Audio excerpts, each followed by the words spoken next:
नमस्कार दोस्तों, स्वागत है आपका द कहानी यूनिवर्स में।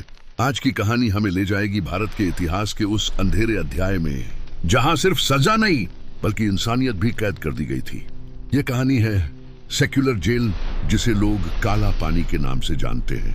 कहानी शुरू होती है साल 1912।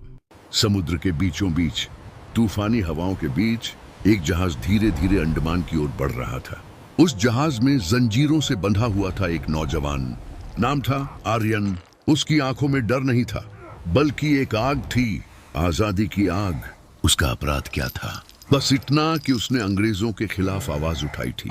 काला पानी जहां से लौटना नामुमकिन था। जब जहाज किनारे लगा, आर्यन ने पहली बार उस जेल को देखा। ऊंची ऊंची दीवारें, लोहे के गेट और चारों तरफ खामोशी, ऐसी खामोशी जो चीखती थी।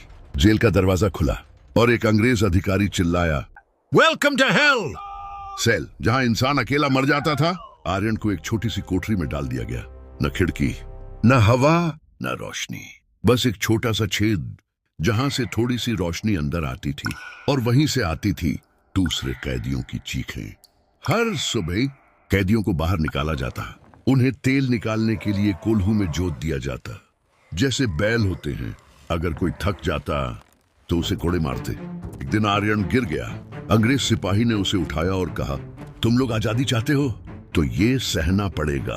और फिर कोड़ों की बरसात शुरू हो गई।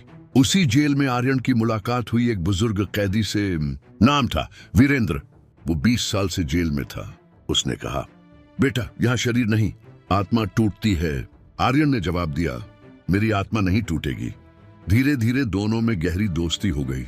एक रात वीरेंद्र ने आर्यन से कहा, हम यहाँ मरने के लिए नहीं आए, हम इतिहास बनाने आए हैं। उन्होंने एक योजना बनाई, जेल से भागने की नहीं बल्कि जेल के अंदर ही बगावत की।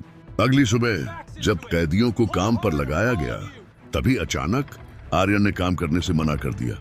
एक एक करके बाकी कैदी भी रुक गए। पूरा जेल खामोश हो गया।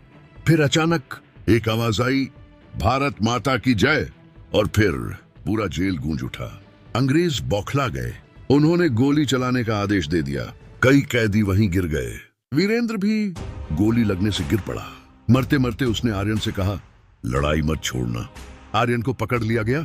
उसे फांसी की सजा सुनाई गई। फांसी के दिन पूरे जेल में सन्नाटा था। आर्यन मुस्कुरा रहा था। उसने आखिरी बार कहा, आज मैं मर रहा हूं, लेकिन एक दिन यह देश आजाद होगा। और फिर फांसी का फंदा कस गया। लेकिन कहानी यहीं खत्म नहीं होती। साल 1947 भारत आजाद हो गया और वही जेल जो कभी दर्द का घर थी, आज एक स्मारक बन गई। लोग वहां जाते हैं और उन वीरों को याद करते हैं जिन्होंने अपने खून से आजादी लिखी। कहते हैं आज भी उस जेल की दीवारों में उन कैदियों की आवाजें गूंजती हैं जो कहते हैं आजादी मुफ्त में नहीं मिली।